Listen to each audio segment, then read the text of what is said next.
भोजपुरी मिट्टी से जुड़ल आप तमाम दर्शक भाई बंधु सभी कलाकार को दीपक सिंह छपरहिया का प्रणाम। दोस्तों, आज हमारे खास अपने गांव सलेमपुर से आए हैं एक गायक जो अभी बना रहे हैं धीरे धीरे आवाज़, और आप सब दर्शक के दिल पे करना चाहते हैं राज, और इनका नाम है संजय राज। तो आज एक गाना गाए हैं लोकगीत, और अभी फ़िलहाल नया सिंगर है, धीरे धीरे मेहनत कर रहे हैं। अगर मेहनत जारी रहेगा इनका तो ज़रूर तरक्की करेंगे।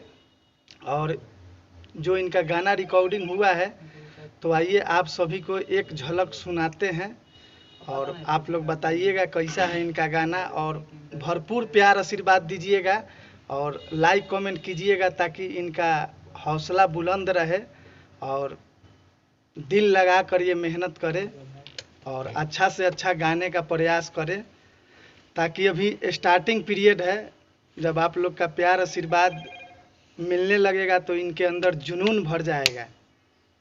तो पूरा जम कर मेहनत करेंगे और जम कर गाएंगे भी। और गाना इनका रिकॉर्डिंग किए हैं शंकरसन देव जी, और जिस रिकॉर्डिंग स्टूडियो में रिकॉर्डिंग हुआ है इस स्टूडियो का नाम है audio temple recording studio. Address है बसंत रोड गरखा, छपरा जिला सारण में पड़ता है। तो आइए तनिए को सुनाइएगा हो मुखरावा चाहे अंतरा।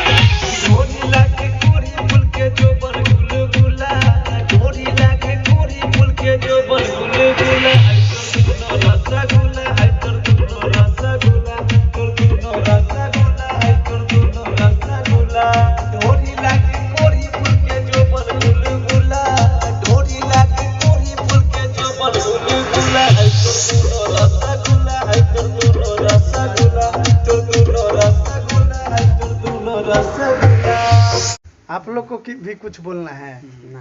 हो गया है? बोला तो मुंह में फेफड़ी पड़ गई। अब क्या बोले? चलिए ठीक है मित्रों, जय माता दी। फिर मिलते हैं नेक्स्ट वीडियो में, तब तक के लिए टाटा बाय बाय।